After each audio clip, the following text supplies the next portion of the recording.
Shri K. Ram Mohan Naidu ji. Thank you, Madam Chairperson, for giving me the opportunity to speak on this important subject.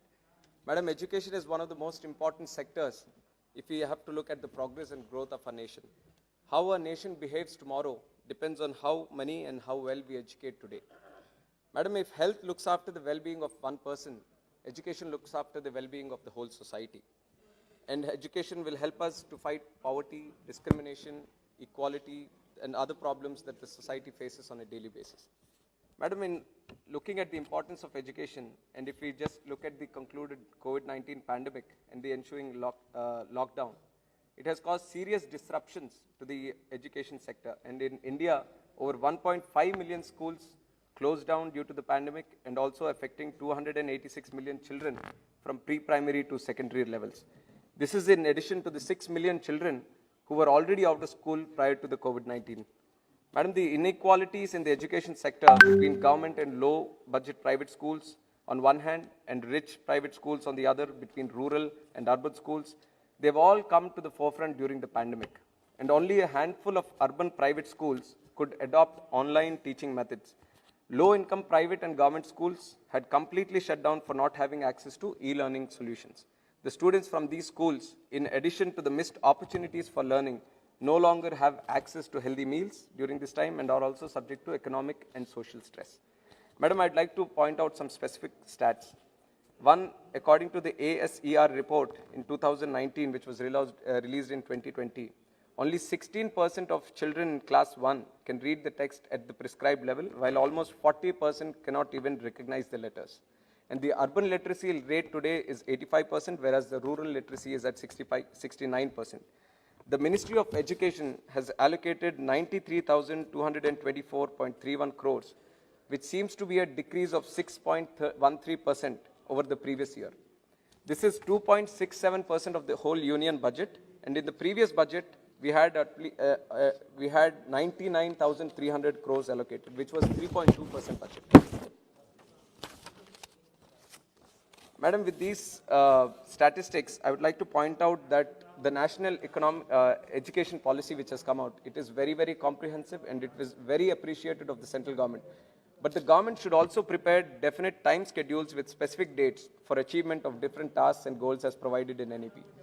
And in 2020, there has to be a clear roadmap on the implementation schedule of provisions given in the national education policy.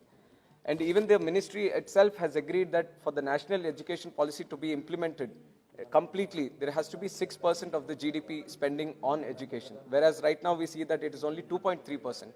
So if you have to take national education policy seriously, I would recommend that from the central government, and also has to take the step so that the states also follow them, that at least minimum spending of 6% is ensured in the spending of the GDP.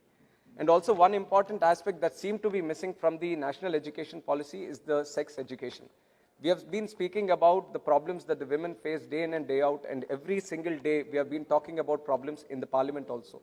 And every time we have been looking at case by case, whenever something horrible happens to a woman in this country, we kind of get emotional and speak on the issue. But the root cause has to be teaching the children of this nation how to behave, the gender rights, the gender equality, gender sensitization, and sex education in the curriculum itself.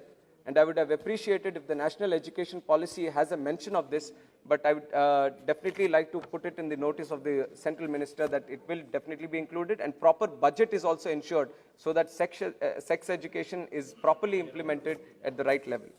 Madam, another important problem that we observed during the COVID crisis is regarding the private schools and the teachers who are working in them. Private schools, almost 50% of Indian students study in private schools, madam. We can't ignore that sector, though we see that it's in the private sector. And even the students studying in the private schools have been exponentially increasing over the last 2 years. Due to the shutdown of schools during pandemic, the financial health of low-budget private education institutions has deteriorated, leading to many private teachers being laid off or not being paid salaries.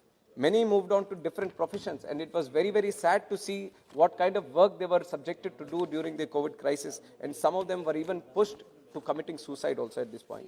To avoid this kind of scenario in the future, a separate budget allocation and a scheme is needed to revive the financial condition of low-budget private schools and provide certain protections to private school teachers also, madam, because they are contributing towards this educational sector on a large. And also, coming to the state of Andhra Pradesh, I will have very specific, I'll conclude in 1 minute, very specific recommendations. We are sanctioned AIMS, IIT, NIT, IIM, ISAR, Central University, Petroleum University, Agricultural University, and Triple IT under the AP Reorganization Act of 2014. And out of these 9 institutions, only 8 have been started. The remaining 1 has to be started. And also, during the previous government under the leadership of Chandrababu Naidu Garu, all these institutions were provided land so that the permanent campuses can be built. But my request to the Honorable Minister right now is that for operationalizing these institutions, we need approximately 11,000 crores so that the permanent buildings are taking place and all this. But we have not got enough funds in this budget. So I would request him to go back and look at proper funding for the educational institutions which have been promised to Andhra Pradesh, especially the one in JNTU in Anantapur. Only 60, allocation was 60, whereas the it's in the revised estimates, it shows as 4.80. Madam, 1 point, madam. And also, I've seen that other MPs have also raised this, which is regarding the Kendriya Vidyalayas. I would definitely support the request that they put in. We need more seats allocation for Kendriya Vidyalayas, and specific to my constituency, I would like to request the central minister to open another Kendriya Vidyalaya in my constituency in Palasa region so that many of the people who are working in central institutions can benefit from this. Thank you very much, madam.